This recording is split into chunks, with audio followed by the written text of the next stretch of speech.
Alhamdulillahirrahmanirrahim, karena penanganannya cepat dan tepat. Alhamdulillah, kurang dari seminggu udah banyak banget kemajuan, perbaikan.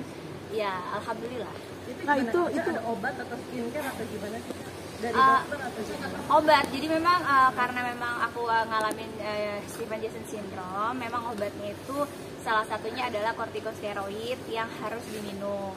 Sebenarnya aku udah ikhtiar waktu di Jakarta, aku sempat disuntikin 3 kali, sempat minum obat juga, cuman pada waktu itu belum ada perbaikan. Akhirnya berangkat ke Singapura, dikasih obat steroid juga, tapi memang produk yang dari sana, dan alhamdulillah akunya lebih cocok, makanya perbaikannya jauh lebih cepat.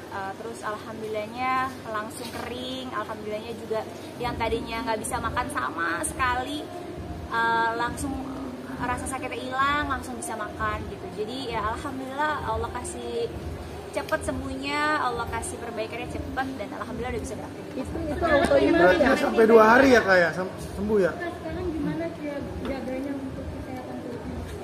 Kalau sekarang sih lebih udah dijelasin di sana juga sama dokternya, udah tahu nama obatnya apa yang aku alergiin, terus juga tipe analgesik NSAID yang nggak boleh aku minum. Jadi ya sepanjang hidup aku nggak boleh nyentuh obat itu lagi, kalau kan nanti resikonya sama juga. Karena sebenarnya Stevens-Johnson syndrome ini cukup berbahaya kalau penanganannya lambat, nggak tepat gitu. Bahkan pas aku sharing juga akhirnya banyak juga ternyata orang-orang yang sampai parah, bahkan ada yang sampai meninggal juga. Makanya harus lebih hati-hati lagi untuk konsumsi obat apapun itu, harus cek lagi alergi apa lagi gitu, karena reaksi dan tubuh itu kan macam-macam reaksinya. Alhamdulillah aku reaksinya cuma sebatas ini karena penanganannya cepat, dan syukur alhamdulillahnya lagi karena kenapa impactnya nggak terlalu parah, karena memang sebelum kejadian alergi obat itu aku memang sudah ngejalani stem cell duluan dong, biar autoimun sebenarnya. Itu disebabkan karena apa sih Kak? Disebabinnya karena apa sih? Disebabinnya ya karena alergi obat, dan juga kan karena imunitasnya lagi turun. Biasanya kalau kita imunitasnya lagi turun, memang kadang-kadang kan gampang gitu reaksi tubuhnya gitu. Itu aja sih sebenarnya triggernya. Makanya pembelajaran buat kedepannya harus lebih hati-hati lagi, kedepannya harus lebih teliti lagi. Dari makanan sendiri ada pantangan nggak sih dari makanan? Dari makanan sejauh ini sih aku cuma disuruh stop dulu untuk makan seafood karena khawatirnya masih ada. Nanti setelah ini memang akan di screening lagi untuk makanan apa aja yang aku alergi. Sebenarnya kayak gluten free itu udah paling baik sih. Ngurangin gandum, kurangin makanan-makanan yang memang diolah atau menggunakan bahan pengawet. Rencana balik lagi nggak sih Kak? Nular nggak sih atau ke gen-gen Nah ini yang lucunya sih, banyak orang yang ngerasa ini penyakit nular, tapi kalau ke gen-gen keturunan nggak sih Kak, keturunan? Oh iya, sebenarnya kalau seandainya untuk itu lebih disaranin, makanya sekarang untuk pengobatan dulu selesai beres. Kalau seandainya mau promil, baru nanti pada saat kondisi yang lebih sehat lagi, yang lebih oke, baru nanti dikabarin sama dokternya. Sempat tanya juga karena kan insya Allah mau punya anak lagi, jadi ditanyain kayak biar fokus dulu sampai benar-benar sehat baru. Rencana balik lagi berobat mungkin teh? Ada pas obatnya habis memang harus balik lagi ke sana sih. Tapi harus di luar negeri atau Aneh-aneh nih ada yang bilang maaf nih ada kata dia menanggapi. Ya gimana? Sebenarnya komentar netizen itu kan ada yang menggiring opini gitu. Sebenarnya ada yang mengarahkan ke arah sana. Kalau aku pribadi sih ngapain diambil pusing ya.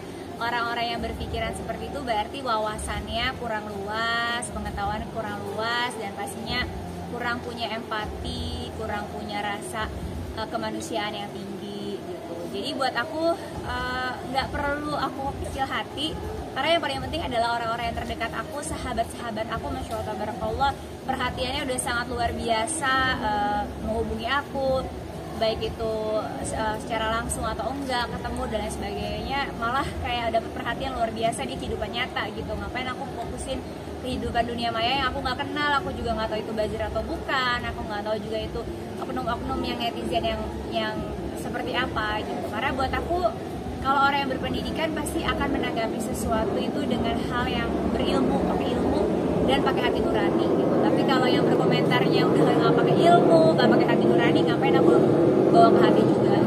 Teh persiapan Ramadan teh. Jadi reminder juga nggak sih Kak? Kenapa? Itu jadi reminder juga nggak sih Kak? Reminder tuh pasti, siapapun yang ada di hidup aku, apapun yang terjadi itu menjadi bahan introspeksi diri aku untuk jauh lebih baik lagi. Tapi balik lagi, aku juga kan tidak melakukan hal-hal yang mereka tuduhkan. Yang kemarin viral juga mereka yang viralin, dan rasanya itu hak pribadi aku dalam memilih, hak pribadi aku dalam menilai standar apapun itu kan hak pribadi aku gitu. Kalau tidak sesuai dengan mereka, itulah yang harus kita edukasi, bahwa kita mengajarkan ke netizen untuk belajar bertoleransi adanya perbedaan pendapat, perbedaan pilihan, perbedaan apapun jenis perbedaan, kita harus menghargai perbedaan. Itu yang buat aku harus kita hormati. Jangan sampai karena berbeda jadi membuli, memaksakan kehendak. Nanti yang ada bangsa kita nggak maju-maju, nanti bangsa kita edukasinya nggak bertambah-tambah gitu. Makanya yang harus kita edukasi di sini adalah bagaimana kita menghargai perbedaan, dan juga apa yang aku minta, balik lagi gitu, aku nggak merasa melakukan hal yang menzolimi orang lain. Meminta seorang muslim mengaji itu bukan sesuatu hal yang hina, bukan sesuatu hal yang buruk. Justru buat aku sebagai seorang muslim wajib untuk mengaji. Makanya sedih kalau seandainya ada orang yang tidak paham arti mengaji, memperolok ngaji, dan malah buat aku, alhamdulillah kalau dibilang duta ngaji ya alhamdulillah, suatu hal kegiatan baik dalam agama yang aku anut. Itu aja sih. Jadi buat aku nggak mau diambil pusing, nggak mau diambil baper, karena itu tadi, kalau orang berilmu pasti, orang yang berpendidikan pasti akan bisa menghargai, menghormati pendapat orang lain yang berbeda, dan pasti berempati ketika orang lain diuji dengan penyakit. Termaksud dari Dr. Richard Lee juga berkomentar gimana kita? Iya, lucu sih, aku ngeliatnya sedih, miris. Karena kan dia backgroundnya seorang dokter. Harusnya seorang dokter itu kan disumpah untuk memiliki rasa kemanusiaan yang tinggi, rasa empati yang tinggi, bukan malah ada orang sakit diperolok.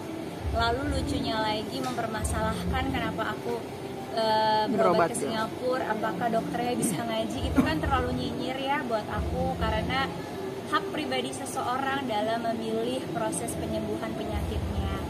Dan yang kedua, kriteria dalam memilih dokter itu kan yang paling penting, dokter yang tepat. Ketika aku punya masalah dengan kulit, dokter dermatologi gitu.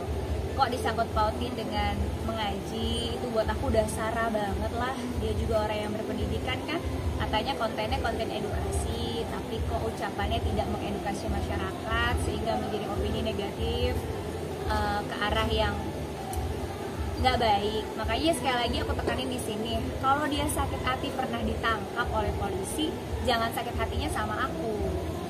Dia juga harus introspeksi diri, kenapa aku melaporkan dia pada saat itu.